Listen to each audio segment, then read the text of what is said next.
When you play in Philadelphia and you play well, you get rewarded. And Saquon Barkley is now the highest paid running back in the NFL. And the Eagles get rid of another veteran released. We're here to talk about it, so let's get straight into it.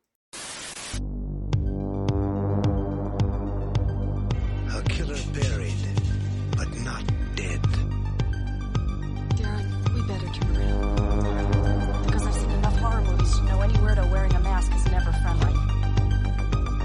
Yo, what is going on, guys? I hope everyone's having a fantastic day today. This video is sponsored by BetUS, so definitely go check them out if you guys haven't. I knew it.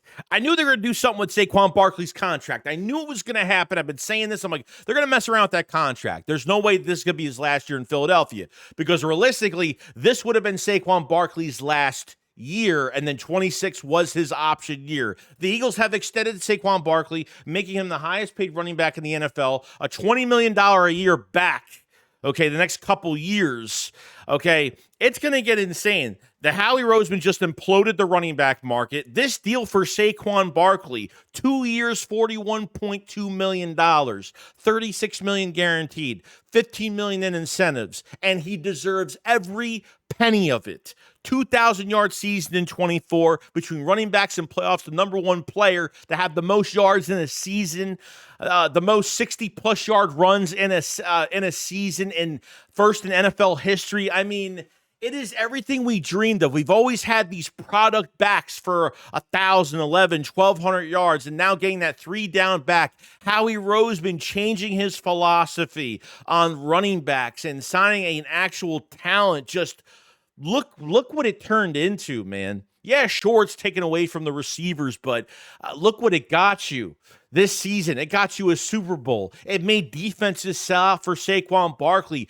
Hurts beating defenses with his arm, with the other crazy weapons that they have. It's just one of the, this has got to be, honestly, this has got to be one of the, I can't even think of others because my mind is blown right now. Okay, this has got to be a top 3 move in Philadelphia Eagles history. I mean, a free agent signing, and I mean, just what they did in 24. How much of a difference this guy made. This guy was the final piece to our offense. Realistically, it was. So it's kind of crazy, man. He deserves every penny of it. I don't know if the Eagles save any cap in this situation. I tried looking, but I couldn't really see if there was any cap savings with the Saquon Barkley move. If anybody knows any of the other, I'll probably find out in another day or two if they update what's going on here. So I don't know if they loopholed a little bit of cap savings in this type deal, but we'll see what happens. Good for Saquon Barkley, well-deserved. The other running backs around the league are going to try to get signed, and to this money, it's going to be tough to beat. I think CMC is second with $19.5 million. And Saquon Barkley, this is well-deserved. He gets what he wants, and he gets rewarded big. And he deserves it, man. There's no doubt about it. He definitely deserves it. Happy for him, his family, and everything. Can't wait for the 24 season. Howie is cooking right now. Cooking. All right. Not only did that happen, the Philadelphia Eagles released another veteran. First it was Slay. Now it's James Bradberry. Okay, for a post-June 1st designation, post-June 1st release.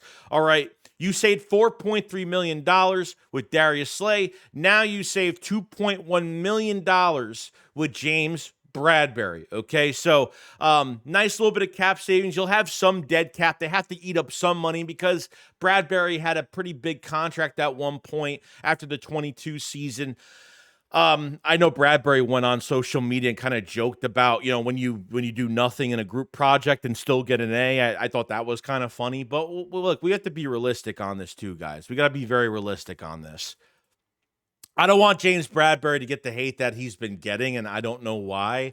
I have to give Bradberry probably the most props, okay, because the Eagles drafted Cooper DeJean and Quinyon Mitchell.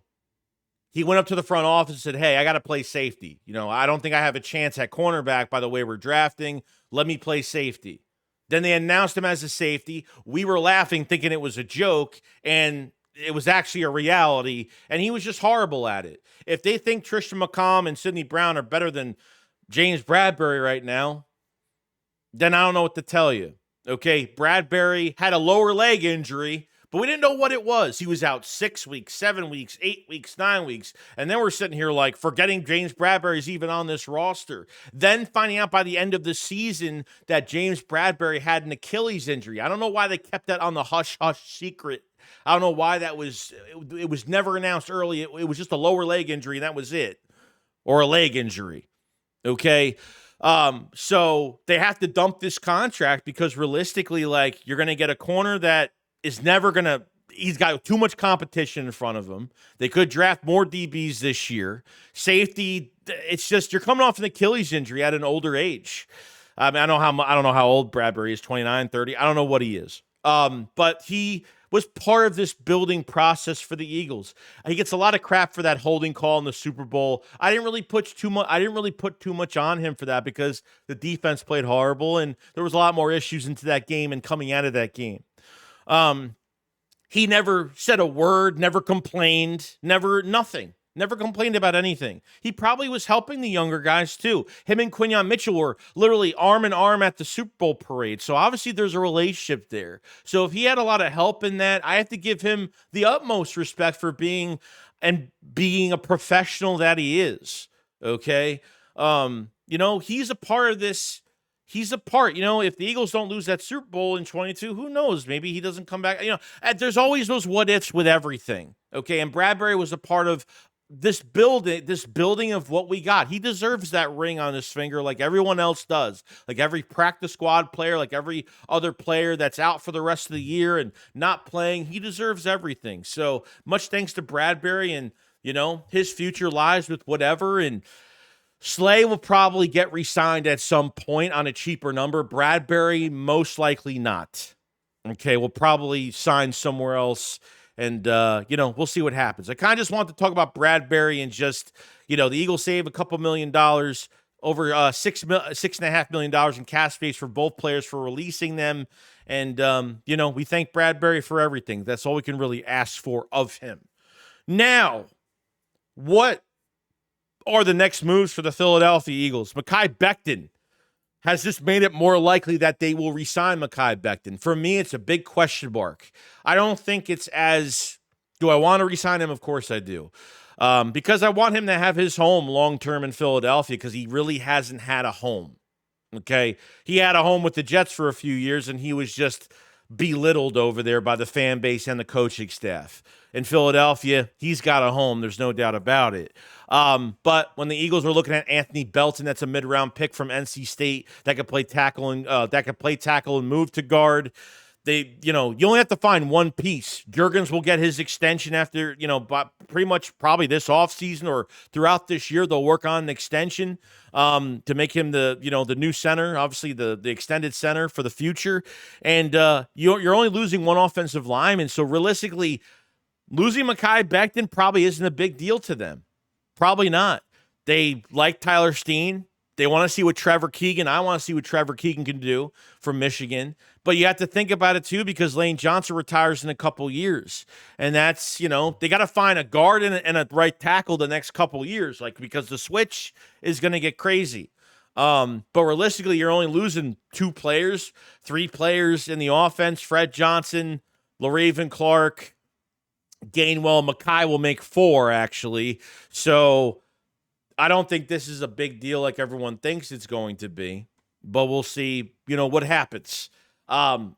It's not looking in that direction they're going to re-sign him, but I could be wrong. It's quiet, but, everything's been quiet. So we'll see what happens with Becton.